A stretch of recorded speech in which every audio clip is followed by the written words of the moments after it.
Bismillahirrahmanirrahim. Assalamualaikum warahmatullahi wabarakatuh. Sahabat berbagi kisah rahimakumullah. Di kesempatan kali ini saya akan berbagi kisah tentang kisah penciptaan Nur Muhammad.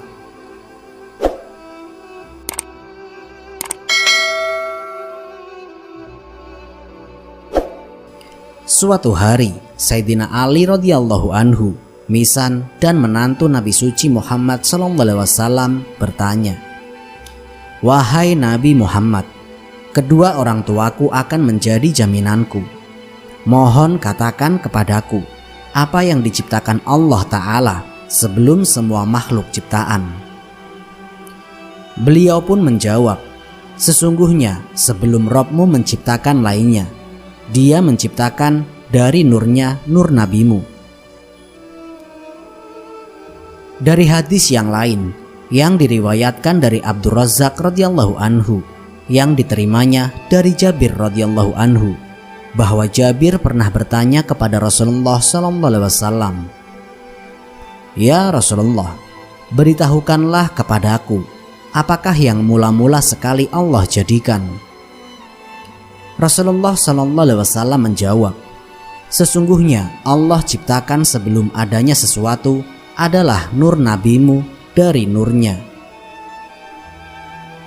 Nur Muhammad itu sudah ada sebelum adanya segala sesuatu di alam ini. Nur Muhammad dianugerahi 7 lautan: lautan ilmu, lautan latif, lautan pikir, lautan sabar, lautan akal, lautan rahman, dan lautan cahaya.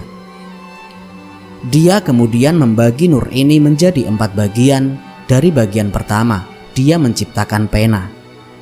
Dari bagian kedua, Lauhal Mahfud. Dari bagian ketiga, Arsy. Kini telah diketahui bahwa ketika Allah Ta'ala menciptakan Lauhal Mahfud dan pena, pada pena itu terdapat 100 simpul. Jarak antara kedua simpul adalah sejauh 2 tahun perjalanan. Allah Ta'ala kemudian memerintahkan pena untuk menulis, dan pena bertanya, "Ya Allah, apa yang harus saya tulis?" Allah Ta'ala berfirman, "Tulislah, La ilaha illallah Muhammadar Rasulullah." Atas itu pena berseru, "Oh, betapa sebuah nama yang indah, agung Muhammad itu, bahwa dia disebut bersama asmamu yang suci, ya Allah." Allah Ta'ala kemudian berfirman, "Wahai pena, jagalah kelakuanmu. Nama ini adalah nama kekasihku. Dari nurnya aku menciptakan Arsy dan pena dan Lauhal Mahfud. Kamu juga diciptakan dari nurnya. Jika bukan karena dia, aku tidak akan menciptakan apapun." Ketika Allah Ta'ala telah mengatakan kalimat tersebut, pena itu terbelah 2 karena takutnya kepada Allah, dan tempat dari mana kata-katanya tadi keluar menjadi tertutup atau terhalang. Sehingga sampai dengan hari ini, ujungnya tetap terbelah 2 dan tersumbat, sehingga dia tidak menulis, sebagai tanda dari rahasia ilahiyah yang agung. Kemudian Allah Ta'ala memerintahkan pena untuk menulis. "Apa yang harus saya tulis ya Allah?" Pena pun bertanya. Kemudian Rabb Al-Amin berkata, "Tulislah semua yang akan terjadi sampai hari pengadilan." Berkata pena, "Ya Allah, apa yang harus saya mulai?"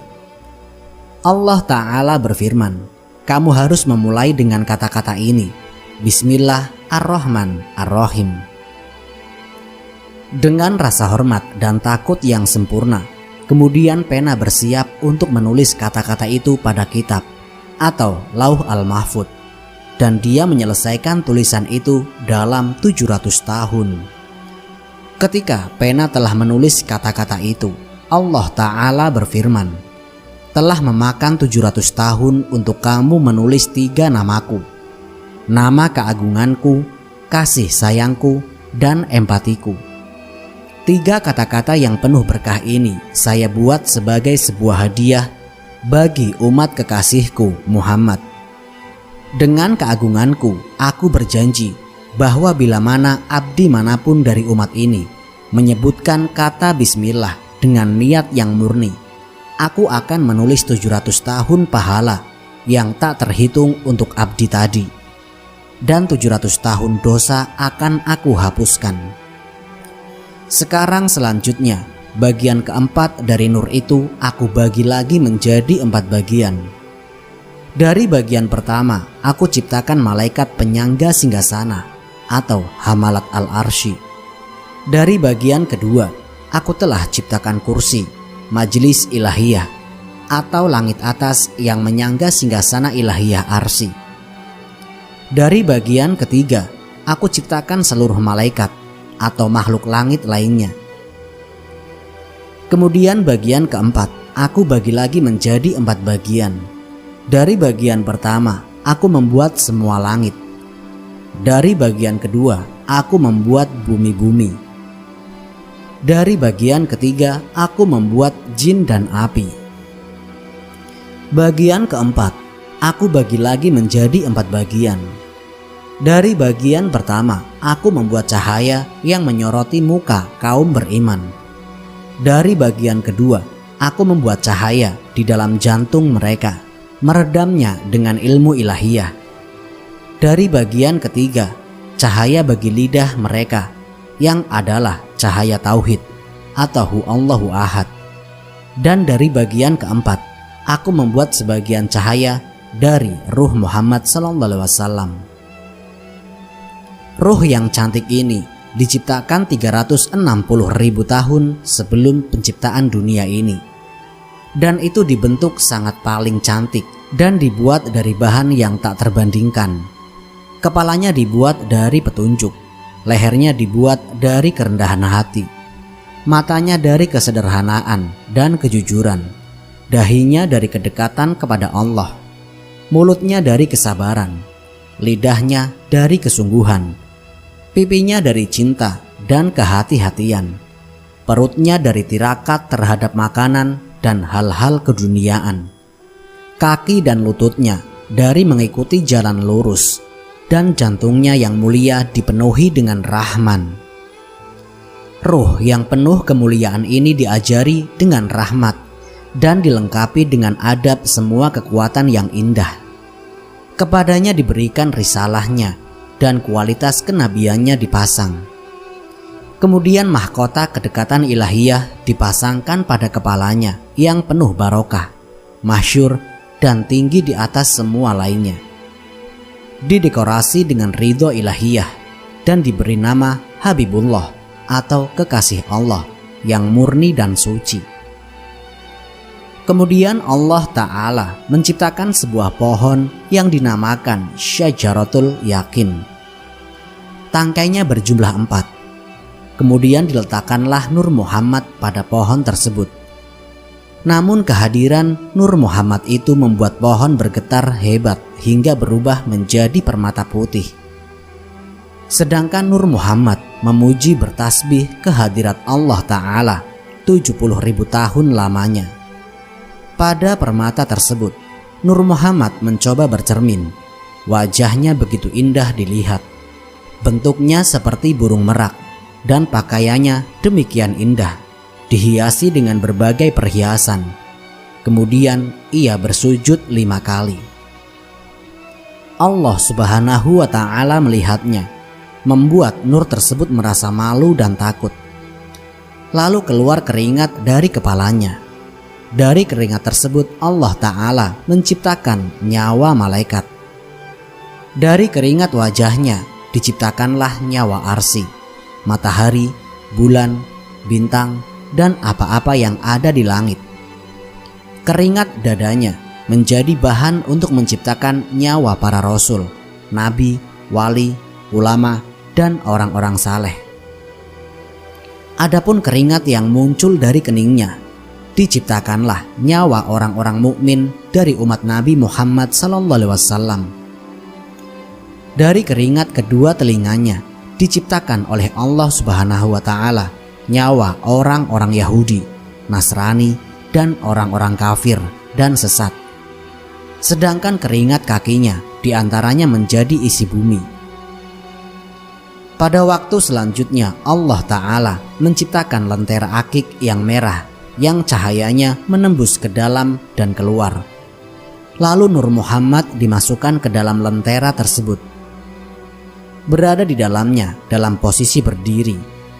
Sementara nyawa-nyawa yang sudah tercipta berada di luar.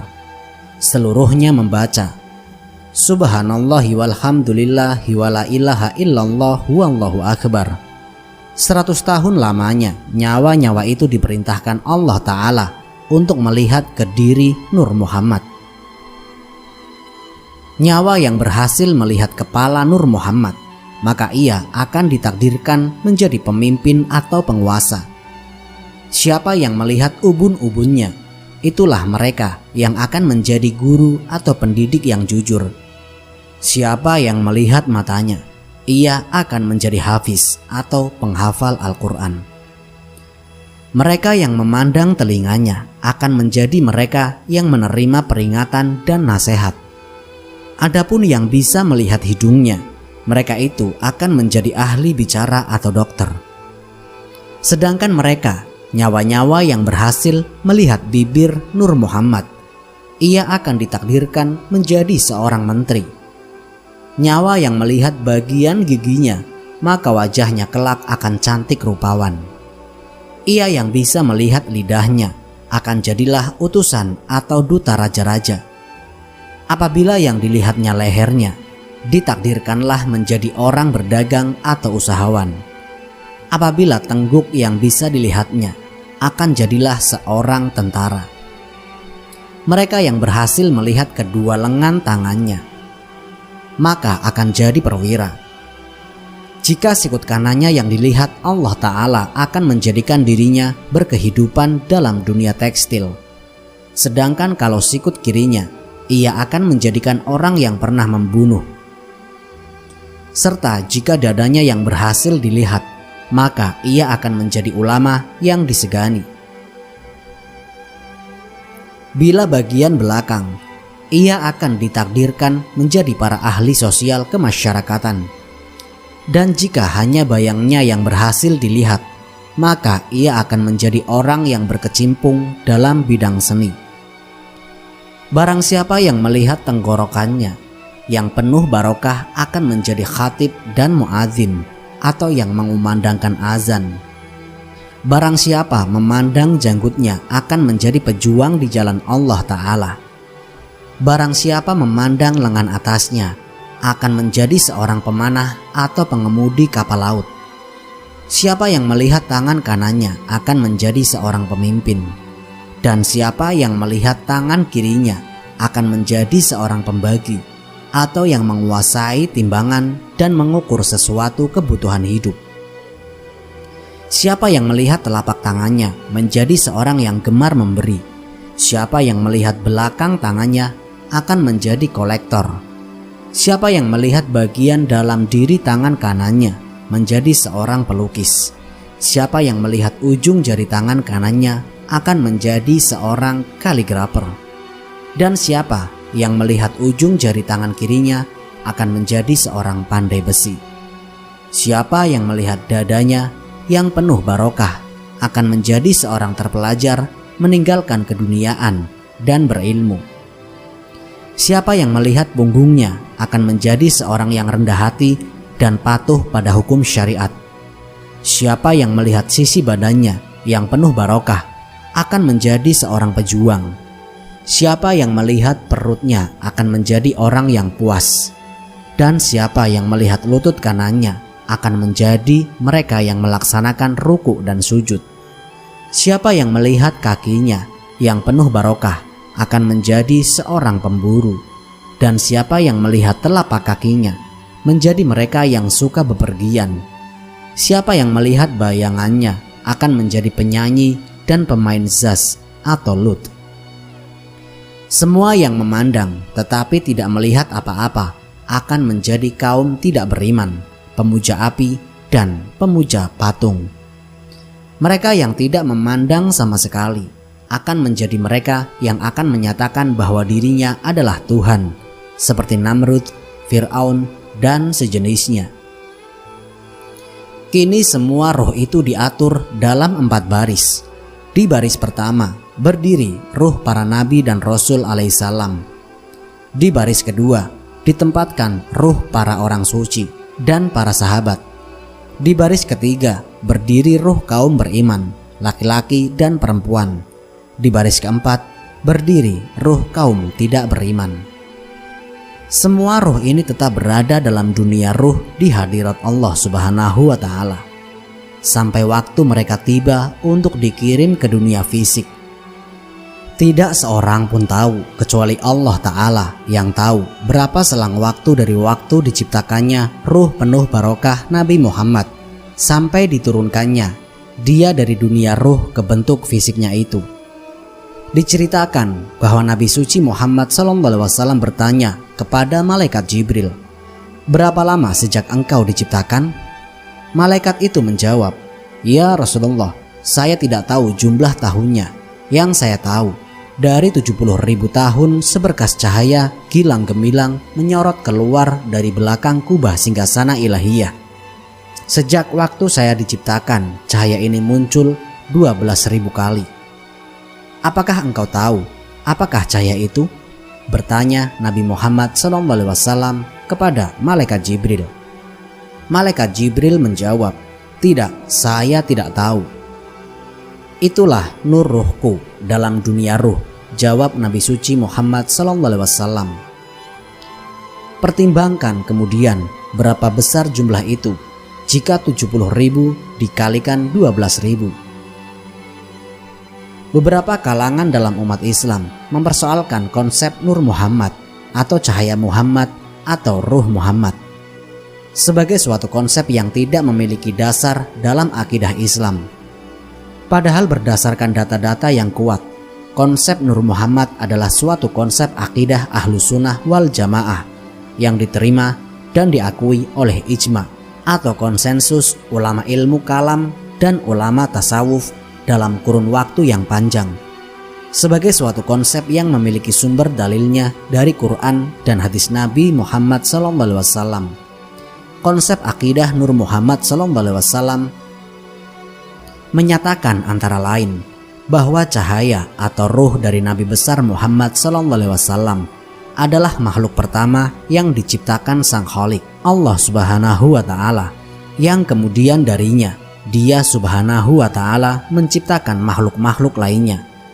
Allah Ta'ala menyebut Rasulullah SAW sebagai nur atau cahaya, atau sebagai sirojan muniron, atau makna literal lampu yang bercahaya. Wallahu a'lam bishawab.